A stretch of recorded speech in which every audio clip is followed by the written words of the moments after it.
Welcome to my channel Debjani ঠাম্মি। গল্প বলির আসরে চলো এই গরমে জলে ভেসে থাকার গল্প শুনি।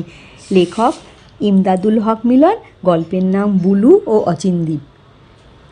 সমুদ্রের ধারে বুলু হঠাৎ বলে উঠল, কি কোথায় যাবি? যাব। রবি বলল, তুই এইমাত্র মনে মনে বলছিলি না সমুদ্রের দিকে তাকিয়ে? এই সমুদ্রের গভীরেই আছে এক অচিন দ্বীপ, সেই দ্বীপে আমি একদিন ঠিক যাবই যাব, খুঁজেই আনবো বলে বুলু বলল, তুই কি করে আমার মনের কথা শুনতে পেলি? তাহলে কি আমরা একজন আরেকজনের মনের কথা জানতে পেরে যাচ্ছি, শুনতে পেরে যাচ্ছি? এমন হয় নাকি? বুলু বলল, চল তো গিয়ে আজকে স্কুলে বিজ্ঞান স্যারকে জিজ্ঞেস করব। বুলু আর রবি খুব ভালো বন্ধু। তারা থাকে জেলেপাড়ায়, সমুদ্রের ধারে জেলেপাড়ায় তারা থাকে, পাশাপাশি একই ক্লাসে পড়ে। আর তাদের বিজ্ঞান স্যারকে তারা জিজ্ঞেস করলো, স্যার, একজনের মনে মনে বলা কথা কি আরেকজন শুনতে পেয়ে যায়? সেই স্যার কথায় কথায় বলতেন, এ তো ভারী বিপদের কথা। তো এইবারও তাই বললো, এ তো ভারী বিপদের কথা বলে বললো, কিন্তু আমার তো এটা জানা নেই, তাহলে গবেষণা করে পড়াশোনা করে জেনে তোদের বলবো। আরও তারা জিজ্ঞেস করলো, স্যার, এমন গাছ কি আছে যেটা চলতে পারে আর মনের কথা জানতে পারে, কথা বলে? স্যার বলল, দেখ, প্রকৃতিতে তো সব কিছু অনেক রহস্য, সব কিছু কিন্তু আমাদের কাছে খুলে দেয়নি। প্রকৃতি তার নিজের জন্যও কিছু রহস্য রেখে দিয়েছে। তবে হ্যাঁ, সব দিক দিয়েই কিন্তু তারা আমাদের সাহায্যই করতে থাকে। শুনে দুই বন্ধু ভাবলো, তাহলে হতেই পারে সেই একটা চকচকে পাতা গাছ তারা রোজ দেখে সমুদ্র থেকে একটু দূরে, তার কাছে নিচে গিয়ে বসলে তারা যেন ভাবে কেউ তাদেরকে খুব ছায়া দিচ্ছে, খুব আরাম আনন্দ করে আদর করছে, তাদের মনের কথাগুলো বুঝতে পারছে। তাই দেখে রবি তার নাম দিয়েছিল যে সচল তরু। কেন কি পাতাগুলো কি কোনো দিনই ধুলো হয় না? মনে হয় রোজ রাতে গিয়ে সমুদ্রে গাছটা স্নান করে আসে, পাতাগুলো ধুয়ে নিয়ে আসে। এমনই ভাবনা ছিল দুই বন্ধু। আর বুলুর বাবা নাজিম, সে চলে গেছিল সমুদ্রে মাছ ধরতে গিয়ে, নিরুদ্দেশ হয়ে গেছিল, আর তো ফেরেনি। আর 12 বছর হয়ে গেছে, আর তারা তাই মনে করে যে সে হয়তো সমুদ্রেই ডুবে গেছে। কিন্তু ওই গাছতলায় বসলেই কেন জানি বুলুর মনে হয়, না না, বাবাকে সে খুঁজে পাবে, বাবা বেঁচে আছে, এরম কে যেন ভেতর থেকে বলে। সে মনে মনে ঠিক করেছিল একদিন সে যাবেই সমুদ্রে। ওই মাছ ধরার ট্রলারের যে সর্দার, তাদের পাড়ায় বদ্রু চাচু, তাকে সে অনেক কাকুতি অনুনয় বিনয় করলো, নিয়ে চলো না কাকু আমাকে। কিন্তু বদ্রু চাচু তাকে বলল, না রে, নিয়ে যেতে পারবো না। দেখ, তোর বাবার সঙ্গে তো আমিও ছিলাম না সেবার, তাই এখনও লজ্জায় তোর দাদির সামনে গিয়ে দাঁড়াতে পারি না। ছোটোবেলায় তোর মা চলে গেল, আর একটু বড় হতে বাবা দাদি ছিল, বাবাও মাছ ধরতে গিয়ে সেই যে ঝড়ে পড়লাম, আমরা 8 জনের মধ্যে 3 জন ফিরে আসলাম, আর 5 জন তো সমুদ্রের ঝড়ে সমুদ্রেই ডুবে গেল। আর তোকে আবার নিয়ে গেলে তোর দাদির তাহলে খুব কষ্ট হবে তো।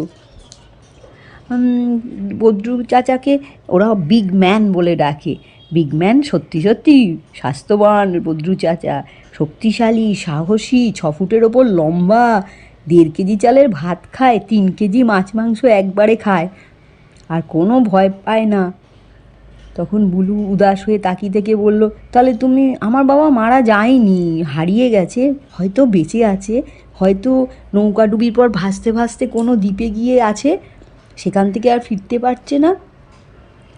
তখন বলল, তার মাথায় হাত বুলিয়ে বদ্রু চাচা বলল, না রে, কত বছর হয়ে গেল, তাহলে তো ফিরে আসতো। কিন্তু বুলুর মনে অগাধ বিশ্বাস, সেই কোনো এক অচিন দ্বীপে তার বাবা নিশ্চয়ই আছে। সে একদিন সুযোগ পেয়ে গেল, বদ্রু চাচারা যখন ট্রলার নিয়ে মাছ ধরতে যাবে পূর্ণিমার সময়, সে লুকিয়ে লুকিয়ে ট্রলারের ভেতর তাদের সঙ্গে রওনা দিল। যখন ধরা পড়লো তখন তো বদ্রু চাচা খুব বকলো, আর বলল, তোকে ফিরিয়ে দিয়ে আসি দাদির কাছে, না হয় আমাদের একটু কষ্ট হবে, আমরা আবার কালকে অভিযান করব। এরম ভাবতে ভাবতেই তাদের মাছ ধরার ট্রলারটা দেখলো কয়েকটা নৌকা একদম ঘিরে ফেলেছে। সেইটা ছিল মঙ্গু সর্দার জলদস্যু। আর সেই সময় পূর্ণিমার সময় গেছিল বলে বদ্রু চাচাদের ট্রলারটায় অনেক মাছ ভর্তি হয়েছিল, অনেক মাছ তারা তুলেছিল, অনেকটা গভীর সমুদ্রে গেছিল কি না। আর মঙ্গু সর্দার সেই জলদস্যুরা তাদের ঘিরে ফেললো চারদিক দিয়ে, বন্দুক দিয়ে ভয় দেখাতে থাকলো, আর সমানে সেই মাছগুলো তাদের নৌকায় তুলে নিল।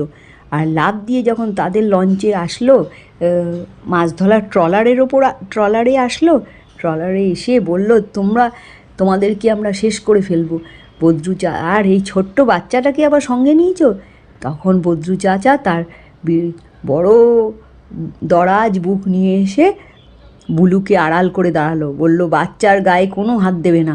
যেই না বলা, মঙ্গু সর্দার তো জলদস্যু, তার মনে নেই কোনো ভালোবাসা। বলল, তাহলে শিশুকে মারবো না, তাহলে তোকেই মারি বলে তার বন্দুক দিয়ে এমন গুলি করলো, সঙ্গে সঙ্গে বদ্রু চাচার বিশাল দেহটা, যেটা আঁকড়ে ধরেছিল বুলু, তার হাতটা ছিটকে গিয়ে পড়ল সমুদ্রের জলে, সঙ্গে বুলুও পড়ে গেল।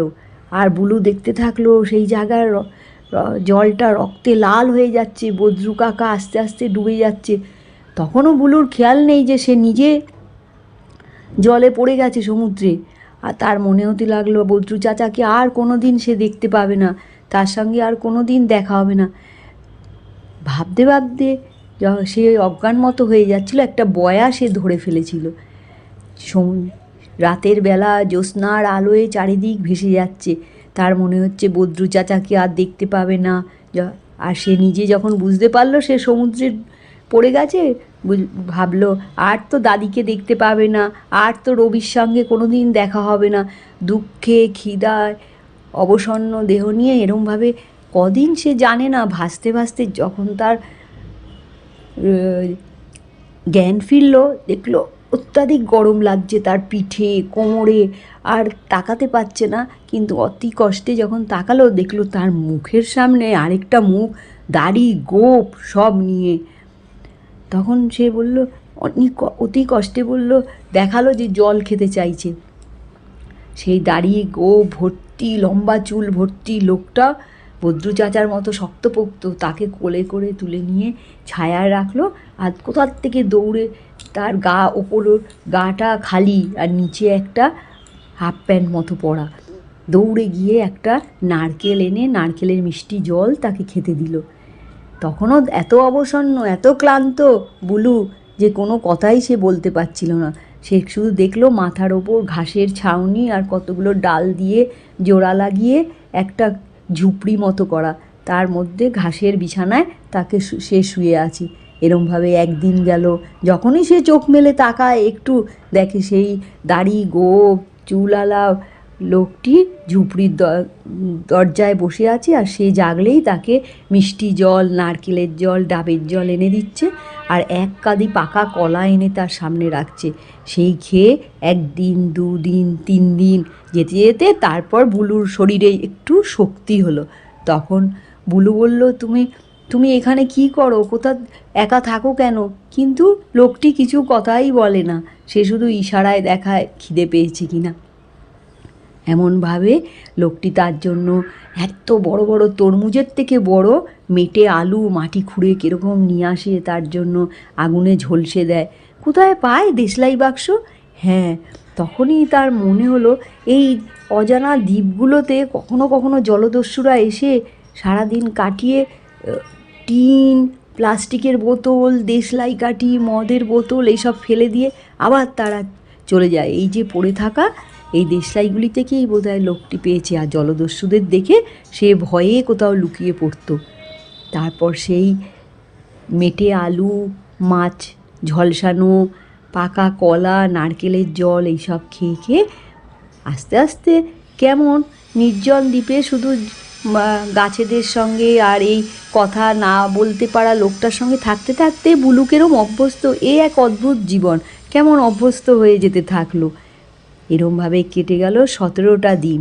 তারপর একদিন সে দেখলো ঠিক সে আর রবি যেই এক গাছ বন্ধুর কাছে নিচে গিয়ে বসতো, ওরমই দেখতে একটা গাছ, চকচকে পাতা, একটুও ধুলো কোথাও লেগে নেই।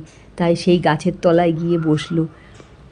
খুব বৃষ্টি হচ্ছে, চারিদিকে জল পড়ছে, কিন্তু তাদের মাথায় জল পড়ছে না। তখন বুলু ভাবল এই সেই বন্ধু গাছ। তার রবির কথা আবার মনে পড়ল। সে বলল, রবি, আমরা না সেই ছেঁড়া দ্বীপে, সেই অজানা দ্বীপে হারিয়ে গেছি, আর আমার সঙ্গেও না একজনের দেখা হয়েছে। তো এই যে মনে বলেছিল, এখানে তো রবি তার বন্ধুকে হারিয়ে, রবি আর দাদিও অবস্থাও পাগল প্রায়। তারা থানা, পুলিশ, কোস্টাল গার্ড সবখানে যোগাযোগ করতে লাগলো, খোঁজাখুঁজি করতে লাগলো। তাদের দৃঢ় বিশ্বাস নিশ্চয়ই ওই জঙ্গলে গেছিলো, নইলে এই সমুদ্রেই কোথাও গেছে। তো খুঁজে আর পাওয়া যাচ্ছে না। তো রবিরও কেন জানি মনে হলো সেই সময় যে কোনো এক দ্বীপে বুঝি তার বন্ধু আটকে আছে। যেমন ভাবা তেমনই কাজ। সঙ্গে সঙ্গে গিয়ে কোস্টাল গার্ড আর তাদের যে হেড তাকে জানালো। সে তক্ষুনি পদক্ষেপ নিল। অনেক অনেক নৌকা, অনেক ট্রলার নিয়ে তারাও সেদিকে যেতে থাকলো, একটু গভীর সমুদ্রের দিকে যেতে থাকলো। এই সময় মঙ্গু সর্দাররা আবার, জলদস্যুরা আবার সমুদ্রে গেছিল। যেতে যেতে সেই দ্বীপে এসে তাদের নৌকা নোঙর করেছিল। এই সময় সেই বন্ধু গাছ বুলু আর বুলুর সঙ্গী সেই লোককে বলল, তোমরা লুকিয়ে লুকিয়ে এই নৌকায় উঠে যাও, কিছুক্ষণ পরে তোমাদের এসে উদ্ধার করবে তোমাদের কোস্টাল গার্ডের লোকরা। যেন এরমই কিছু বলল। তারপর তারা নৌকায় উঠে পড়ল লুকিয়ে লুকিয়ে, চুপ করে শুয়ে থাকলো। আর মঙ্গু সর্দারদের লঞ্চ চারিদিক দিয়ে কিছুক্ষণ পর ঘিরে ফেললো কোস্টাল গার্ডের লোকরা। ঘিরে ফেরার পর যখন খুব খুব লড়াই হলো, মঙ্গু সর্দারের হাঁটুতে অনেক গুলি করার পর সে যখন একদম কাহিল হয়ে গেল, তবে সে যুদ্ধ থামলো। তখন তাকে সব ধরে আনা হলো। বদ্রু চাচাকে মারার জন্য, তাদের ট্রলার ছিনিয়ে নেওয়ার জন্য। আর তার থেকেও বেশি দেখা গেল সেই নৌকার থেকে বেরিয়ে আসছে বুলু, আর তার সঙ্গে একজন দাড়ি গোঁফ চুলালা লম্বা সব লোক। বললো, এই তো বুলুকে পাওয়া গেছে। চারিদিকে খবর রটে গেল। সবাই দৌড়ে দৌড়ে আসলো। রবি, দাদি প্রায় আত্মহারা, স্যার। দাদি তো বুলুকে দেখে জাপটে ধরে বলল, কেন চলে গেছিলি বুলু আমার? বুলুও দাদি দাদি বলে তাকে জড়িয়ে ধরল। এমন সময় সবাইকে অবাক করে দিয়ে সেই লোকটি এক মনে সেই দাদির দিকে তাকিয়ে থাকতে থাকতে দাদির কাছে গিয়ে জোরে চিৎকার করে উঠল, মা, মা, তুমি আমায় চিনতে পারছো না? আমি নাজিম, বুলুর বাবা। তখন দাদি এই আনন্দ আর সহ্য করতে না পেরে অজ্ঞান হয়ে গেল। আসলে নাজিমও গিয়ে যখন তাদের নৌকা, আশ্বিনের ঝড়, সমুদ্রে খুব ভয়ঙ্কর, সেই ঝড়ে সবাই যখন, বদ্রু চাচারা 8 জন গেছিল, 3 জন ফিরে আসতে পেরেছিল, আর কেউ কেউ ডুবে গেছিল। আর নাজিম, এই বুলুর বাবা, ভাসতে ভাসতে গিয়ে এই অজানা অচিন দ্বীপে আশ্রয় পেয়েছিল। সেখানে সে থাকতো।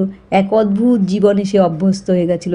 গাছ গাছালি আর একা একা সেই গাছদের সঙ্গে কথা বলা, আর গাছের ফল, মেটে আলু এইসব খেয়ে থাকা। তারপর যখন বুলুর সঙ্গে তার দেখা হলো, তখন বুলুই তাকে, তার ছেলে, সে বুঝতে পারেনি। আর 12 বছর না কথা বলে সে কথা হারিয়ে ফেলেছিল। মাকে দেখে তার আবার কথা বলার শক্তি ফিরে আসলো। এবার নাজিম আর বুলু, দাদি, তারা, রবি, স্যার সবাই আনন্দে আত্মহারা হয়ে গেল। এই সময় স্যার বলে উঠলেন, ভারী বিপদ, না না না না, আর ভারী বিপদের কথা তিনি বললেন না, এ তো ভারী আনন্দের কথা বলে উঠলেন স্যার। আর বুলু আর রবি সেই সন্ধ্যায়ও সমুদ্রের তীরে এসে আবার বসেছিল। সমুদ্রকে বলল, তুমি আমায় কত কিছু দিলে, অচিন দ্বীপ দেখালে, বাবাকে ফিরিয়ে দিলে। তখন তার দিকে, রবির দিকে তাকিয়ে থাকলো। রবি বলল, কি? বলল, তুই শুনতে পেলি না না এবার? বললো, কী রে? এই যে সমুদ্রকে বলছি, সমুদ্র আমায় দুহাত ভরে কত কী দিল, অচিন দ্বীপ দেখালো, বাবাকে ফিরিয়ে দিল। বললো, না রে। রবি বলল, না রে, শুনতে পাইনি। এমনই হয়, যত আমরা বড় হয়ে যেতে থাকি, একজন আরেকজনের মনের কথা আর শুনতে পাই না, সেই ক্ষমতাটা আস্তে আস্তে হারিয়ে যায়।